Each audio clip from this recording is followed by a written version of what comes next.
the criminal law and liberal democracy.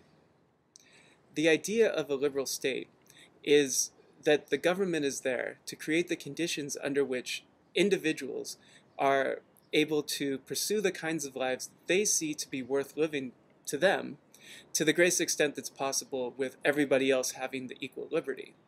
So in order to have this kind of state, the government is justified in using the criminal law in order to keep people from violating the rights of others, or in particular, or more generally, keeping people from unjustly infringing on other people's ability to live the good life, the kind of life that they want to live.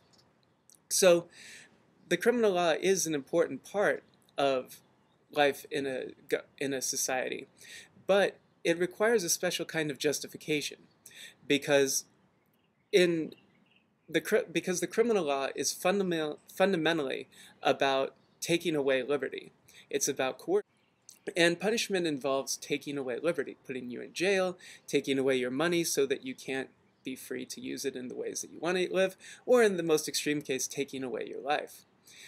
So the punishment interferes with liberty in that respect, and it also interferes with liberty in that it coerces people to not do some of the things that they might want to do. If something's illegal, then the threat of punishment keeps people from doing the kind of things that they want to do if those things are illegal. So the presumption of liberty that comes along with living in a liberal democratic society, the idea that other things being equal, the government shouldn't be taking away people's liberty, in fact should be creating the conditions under which people have as much of it as is possible, compatible with everybody having the same amount, that's in constant tension with the criminal law, which is all about taking away liberty. And that means that unlike other areas of public policy, the criminal law requires a special kind of justification.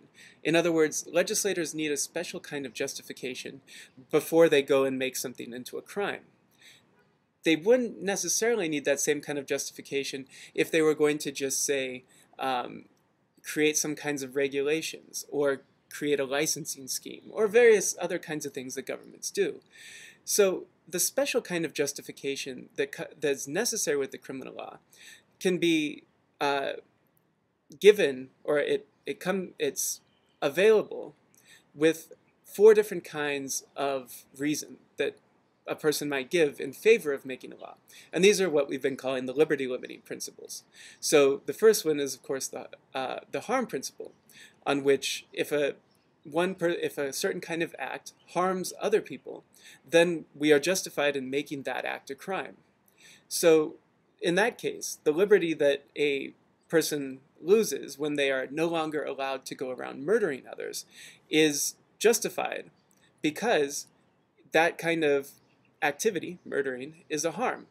So any kind of law, any kind of criminal law that's going to be justified, morally justified, has to fall under one of these 4 different principles: the harm principle, the paternalist principle, the offense principle, or the legal moralist principle.